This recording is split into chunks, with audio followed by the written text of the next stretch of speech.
Thank you. Hello, everybody. Joining me on the panel are Veena Chaudhary, Shoma Mitra, and Priyanka Khandelkar, and myself, Cam Agarwal. Arti, we are super excited to have you with us today. My first question to you is actually about the amazing title that you chose, The Day I Found the Kohinoor. And I find myself really fortunate. For those of you who don't know what Kohinoor is, it's like a amazingly large cut diamond. It's 105 carats and it's housed in it. It's owned by the British Crown Jewels and it's housed in the Tower of London. So I actually had the privilege to see it last year, and there's millions of visitors that go there. So yes, it's a prized possession of the British.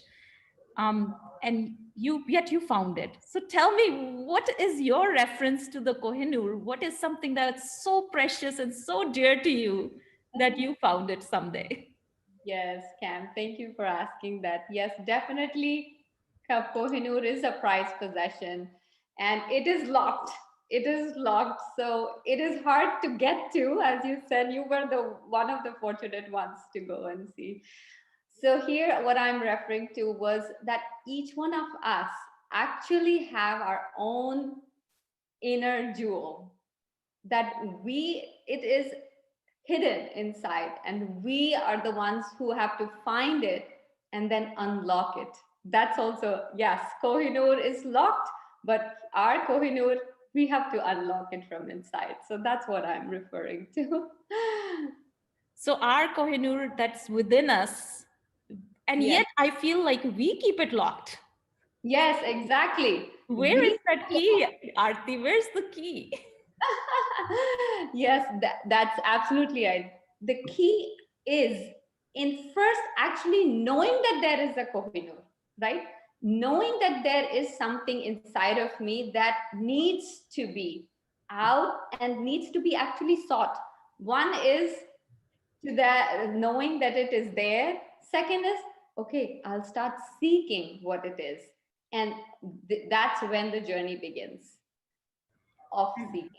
Yeah, and I think you refer to it in your story without giving most of it away. You did have a reference to there was a monk that was visiting your town, and you were told by some elder person in your family to go listen to him. And you somehow got so engrossed in the messages that every day you were seated a little more closer to him. You were kind of getting more close in the proximity to this person because you were just attracted to the messages that he was giving to you.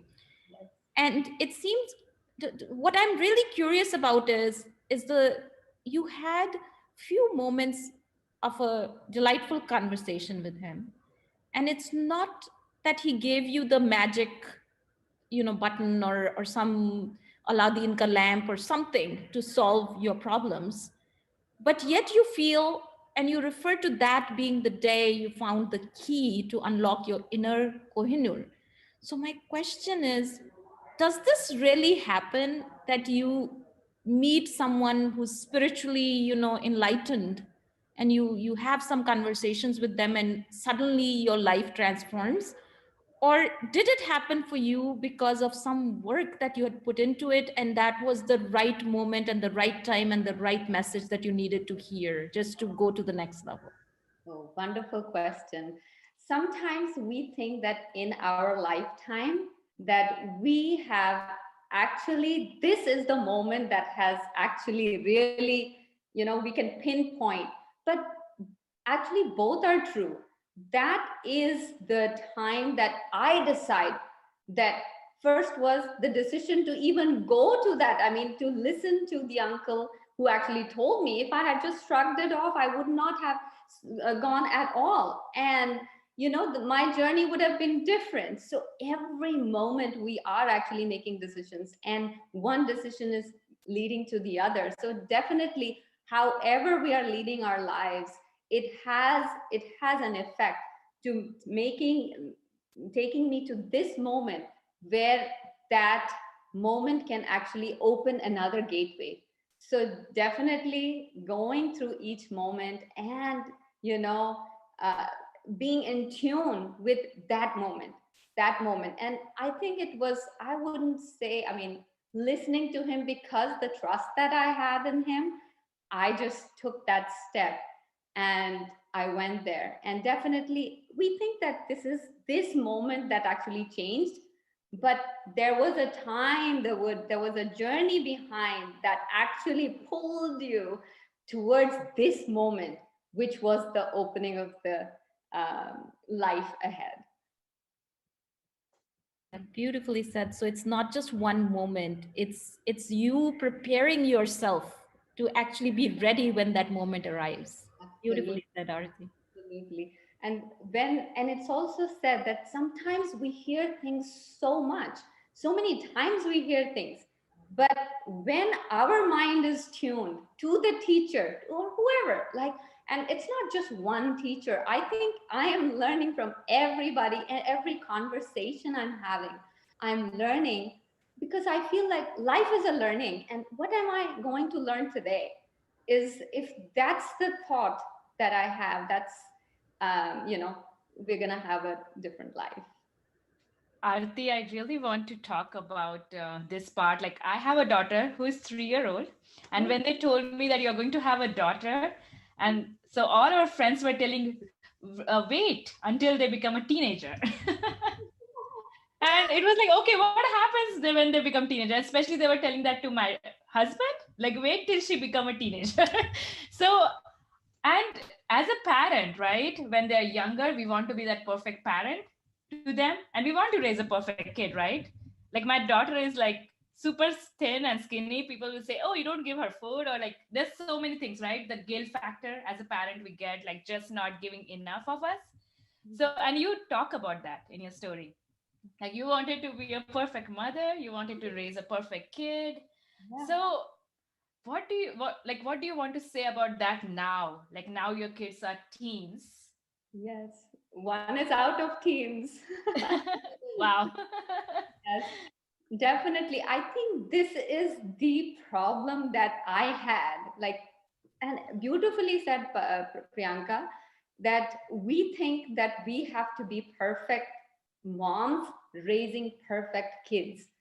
And, you know, if I am working at a job, I want to perform, but we're not realizing, I was not realizing that I am in the same anxiety to perform as a mom. We never think like that, but that's the energy that we have. We're so anxious that, hey, I don't want my kids to screw up anything or make mistakes. But we forget that life is a journey. Have I not been in a journey throughout my life? I made so many mistakes, and I have been on a journey, and kids can figure it out too. If we have that faith, Mm. they will too. If we have, then they will too. But we just get into that perfection. It's not about perfection, it's about figuring it out. It's about how they're progressing in life, and they are on their own journey too, right? I love that. Like, really having like them make that independent decision in their life, like giving that power to them rather Yes, than having them obey all of what we say, right? Like, absolutely. I Yeah. love that. I love that. So one more thing I want to ask you, like, being a parent of very young kid, like how do you balance between being a parent and a friend? And now I want to understand after the kids are teen. Yes. Actually, when we are asking that question, how can I be a friend or a parent? I, I'm I want to question you. Why is it that it has to be a friend or a parent? When you're saying you're a friend, you want to be a friend or a parent. When you say you want to be a parent, what is the definition of a parent for you, right? And we might, if I think of my old parenting style, I would say, oh, I have to be in control, I have to have them listen to me, they should be all spick and span at all times, they have to do this. I have a whole list of how I can be the parent to to the child. So it's the energy that we are bringing in any conversation with the child, right? What is it that the child actually wants, or child or teen wants in this moment from me? I think all kids always want to to be heard. all kids always want to be connected. Am I connecting with the child first? Or am I coming with the energy? Oh, okay. You know what? You're not doing this right. You're not doing that right. Okay. This is the right way. You don't know. You don't know that? You should know by now. This is all that we do, right? I mean, I am speaking from my own experience, and that's what I was doing. And when I'm like, what is this? What is going on? Where am I off? So that's where, I mean, I mean, don't you think you connect more with friends than you connect with somebody who's controlling you? Somebody wants to Right. always Yes. tell you what Yes. you're I can relate. I can relate a lot, Arti. Like, so I remember now, like when my daughter just wants to play with Play-Doh, and I want to like her do some A, B, C, D, like not really going through the flow. Okay, if she wants to do that, let her do that. So I understand, like when you said about like how we as a parent try to control rather than them making the decision what they want to do, and let it be like that. connect with them first, connect Yeah, with connect their with them. energy first. Yeah. My personal thing is that we were raised in India and expectations from us were like the stories we were told were, was it Harshvardhan who was on that ship and his father said, just stand here and wait till I call you. And the ship burnt down and he died, but he didn't move because he was instructed to do. And we were told, like, these were the stories we were told that that's what being a good child is. So, we couldn't question authority. We were told that whatever the parents say, you do, because those were the stories we were told, right? Now we are raising our children in a completely different environment where, I totally hear you, Arti, where connecting with the kid is important. And that's a new concept. That's a new muscle that we have to learn because it didn't just happen for us, right? And I kind of sometimes struggle with the balance of if I leave it to them, are they going to play with the Play-Doh the whole time? And is the ABC is going to be pushed away, right? So I kind of found a balance of that. Like, that battle is one. But sometimes can't personally relate to the struggles of an Indian child, Indian teenager being raised in an American environment, right? Because I didn't personally go through that journey, right? So now that I have that connection, oftentimes like this happens with my daughter and me quite a bit, where she'll and first of all, I'm really grateful for the connection that you get the call when they're in a situation, right? Or when they're trying to figure something out is the right way to put it, right? So my first gut reaction is always going to be how the parenting style you absorbed, right? So your first gut reaction is always to say something what your mother would have said or what you would have done, right? And then now I'm trying to grasp the situation, I'm trying to analyze it, but then there's a pause because I'm internalizing it. And my daughter absolutely hates it. She's like, say something, like say something now. I'm like, I'm thinking. Because I feel like whenever I say what is the first thing that'll come to my mind, it's not going to be palatable. I've been through many, many, many things in my life, and like many life-changing moments. Being a mother is, it just brings you to your knees. Like anything about life, the world, people talking, any certainty, any confidence, all of it is out the window. And honestly, like, I know in my case, it is when I threw it all out the window that's why when I was reading Arti's story, I'm like, is she in my mind? Because that's how I felt, and I know your kids are older, so I totally, I appreciate what you're saying. And I feel Yeah. privileged that I to get that call, and I always feel honored Yeah. about it. Yeah. My question is, like, I think the resources that we struggle with is because we haven't lived their journey. Each generation brings its own struggles. And I really don't want to be blindsided with the struggles because I totally struggle with that. I feel like It is. I would sometimes say, well, you guys don't appreciate what you have. You don't even know what it was like to have, our life. And so I see that, but I still don't want to be blinded by that and say, ignore the struggles they have, because in their mind, their struggles and their, each generation has its own different areas to navigate that we didn't have to. I And mean, so actually, Henry is Absolutely. so right, because every generation brings their own challenges and what they're. But the thing is, what we can do here is not repeat what we actually thought as kids went through. That okay, I'm going to make mistakes as parent. As a parent, I'm going to make mistakes, and I think to let go of that idea of that, hey, because perfection is no mistake, but I am not striving for perfection. I'm not striving for being a perfect mom. I'm just striving to be who I am first, connecting with who I am today, right now, and what is it that the child right now needs from me. So it is about we taking a step back and actually, we will do ourselves a favor by doing, because with all of these things that we do, constant checking, we are in a constant state of anxiety. Yeah. Otherwise, I'll just take a deep breath, and I am in this, I have this faith, all will be well, because I have built that trust with the child. And it is, again, as I was saying before, it is the way that all, it's not today, he or she is a teenager and the trust will come right away. They will not give you a call unless the life that you have lived before with them is about, always about connection and being a friend, right? and I love that fact that you have to let go of perfection. I went through exactly what Arti went through too myself. I was like, the thing I've got to do here is first, all of that is my attachment.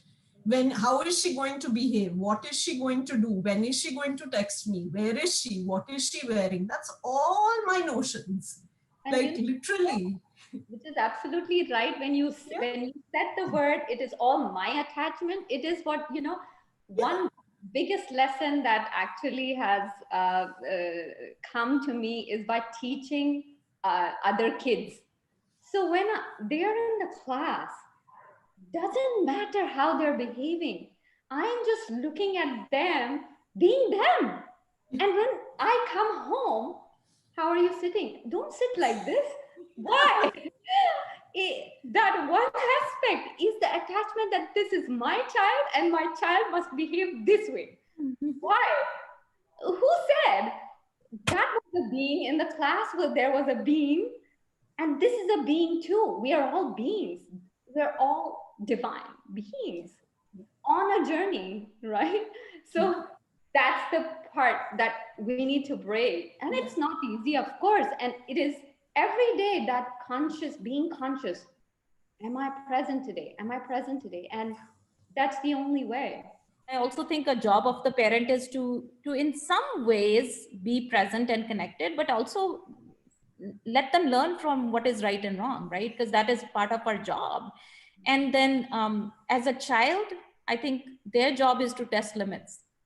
I always feel their job always is to test limits. So if there is yelling, if there is, questioning what your authority, they are doing their job. And I feel that's a happy place to have, happy medium, because that's going to create conversations and find solutions, right? So that's Absolutely. And when you said about their finding their own way, and also if we are concerned that okay, being their friend, and just like before you said, then they're going to forget the ABCs. I mean, will they keep playing with the Play-Doh? That's where the setting of boundaries come in. We are not saying that just leave them up on their own, because they are figuring it out and they actually are looking towards us to say, hey, am I doing it right? Or they are actually, they won't say it, but they are, so am I doing it right? Or this is, but I like to push, as you said. But yes, that is where the set of boundaries come in, that we can.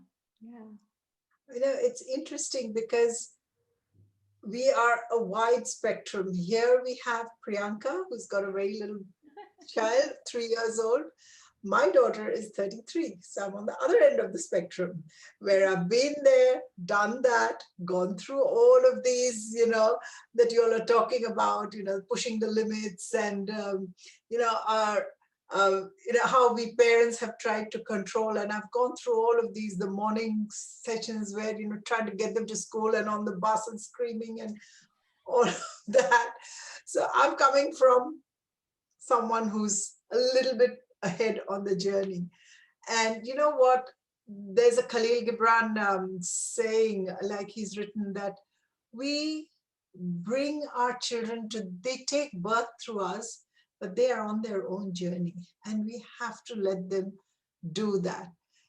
And and there's, on the other hand, there's another thing where my husband used to say that when we were bringing them up, and I was going absolutely berserk, because sometimes I thought I was just, my kids were the most bizarre kids ever, because they were just, and he'd say, look, we are there to be there in the background.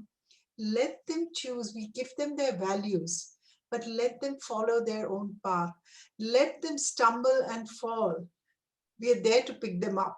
But that's, step back and let them go on their own journey, because they have to learn where they're going. As long as we give them the right values, that will never go away. My question to you, Arti, is because your story started from your father. And I loved that bit where he taught you, the mathematics. And I really, because my own dad is a mathematician and scientist and all of that. And I'm hopeless at maths. But somewhere the genes didn't filter in through. But, I loved how you brought the generational thing from your father to yourself. And then I loved the way you wrote about, in the garden, and you're sort of going into a different realm and you're watching the children.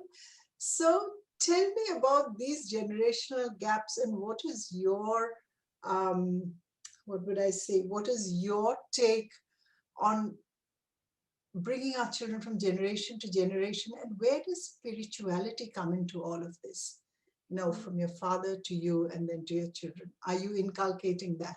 And how important do you think it is?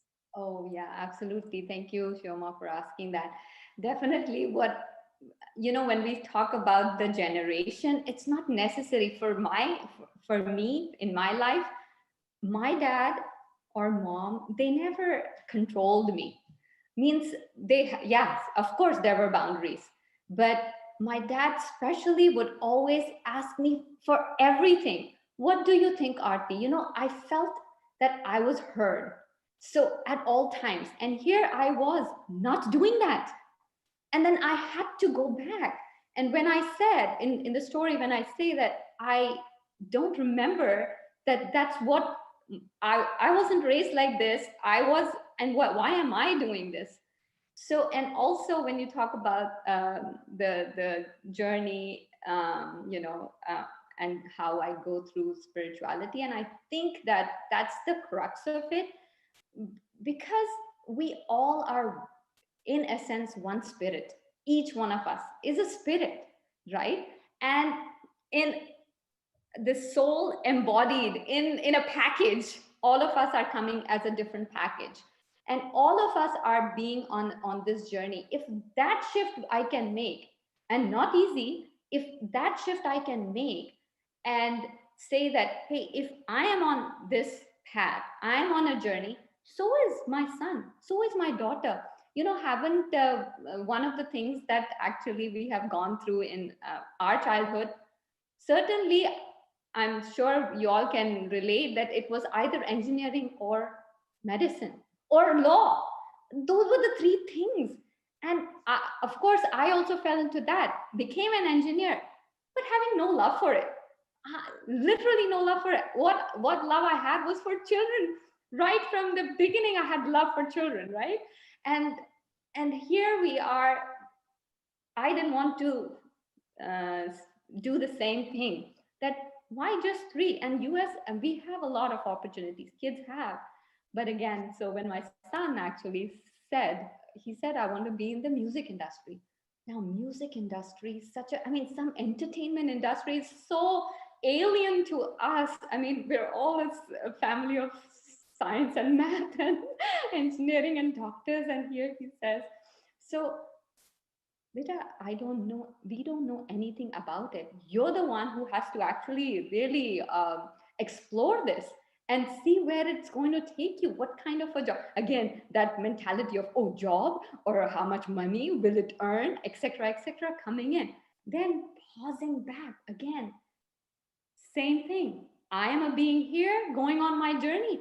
And I must remember that I was not forced. It's just that society that, hey, dad is a engineer, uncles are engineers, I'll be an engineer because that's the thought I had.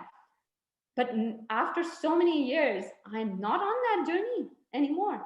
I completely shifted myself to all this yoga, meditation, and coaching and all that. So if I'm figuring out at the age of 40, why can I not let my son figure out at the age of 18? Why can't he? And he's smart. He can figure it out. I not have that faith in him that he can figure his life out? Of course, I must. And faith comes in, and that is completely spiritual, knowing that we are one essence, one being on a journey, having that faith that each one of us is going to do the right thing, that is actually, if it doesn't work out, then that was their journey that he will learn from, and I'm no one to interfere in that path. So that's the thought I always keep bringing in. And of course, with that faith, surrender has to come. Surrender has to come. I am surrendering. Oh, at times I'm inside. I can see myself inside. I don't know if this is going to work out. No idea. But can I still step back in that moment, that, making that pause a little longer, so that, Cam, as you were saying, making that pause a little longer and, you know, uh, thinking, what is it that I must say, right? And if we are on that journey, that's a beautiful thing. That's a beautiful thing that we are creating that pause. And my daughter says, I remember mom used to be like, like, what are you doing? And like that. And now she says, okay, let me think.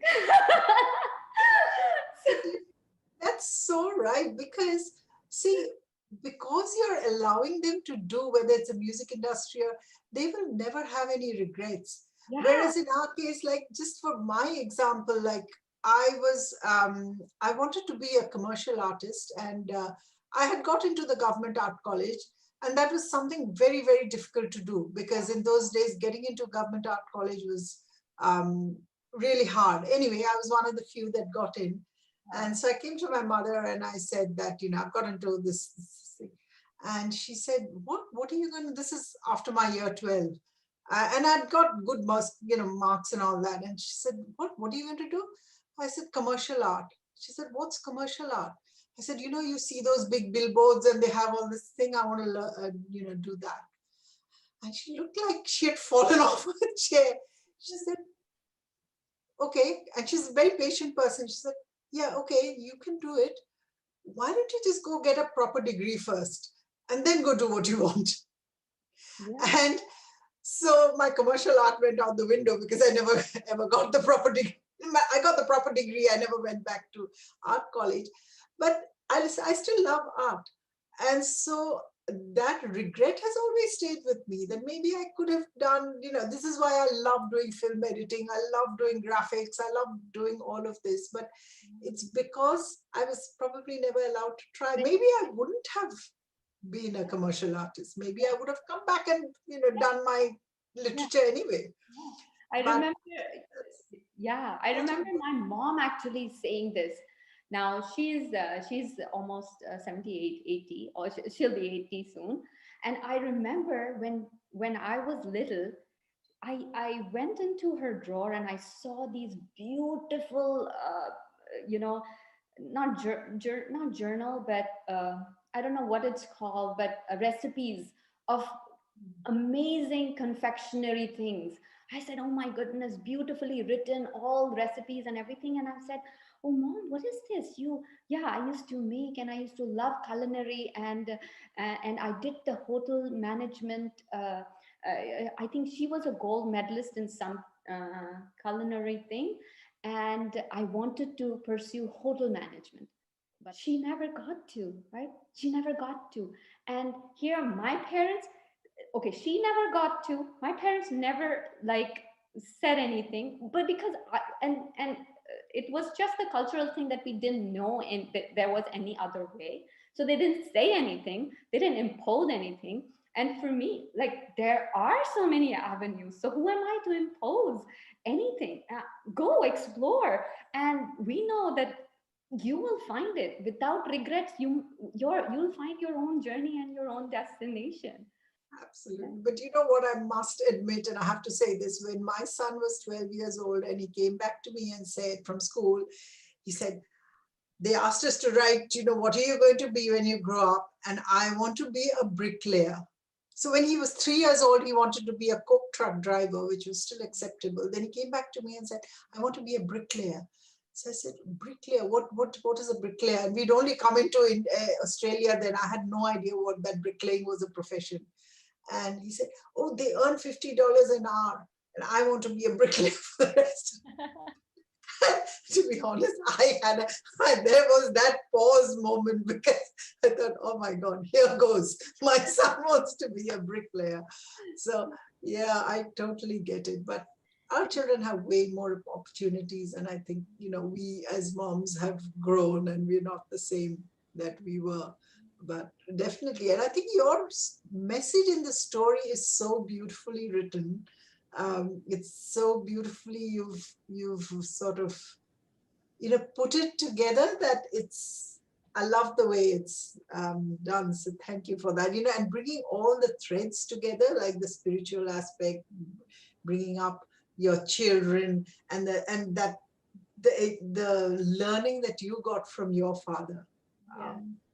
It ties in beautifully. And I do I do believe in my heart that, moms have more to say in the kids than dads. I mean, it's quite little bit, that's how it is. So how much more responsibility we have, in the sense that what I feel that we're the spiritual heart centers of the family. And if we are not filling ourselves up, then we won't be able to have room for others, for them to blossom. Others mean kids or everybody else, to blossom in their own way, because we haven't taken out the time within ourselves to blossom our own self, because we have shut it down. We have not, so if we can do that, that would be a great service to ourselves and others around us. Absolutely. I was going to ask you for inspiration for women who are going through those, mothers who are going through those pause moments in their life, but you kind of summarized it so well, and you kind of, as if like you read my mind. What a beautiful note to end it at. And I think, like you rightfully said, that the quality of all our relationships actually begins with one relationship, which is yourself, and going inwards solves all the problems. So thank you so much for being with us today, Arti, and having such wonderful conversations. We just can't wait to read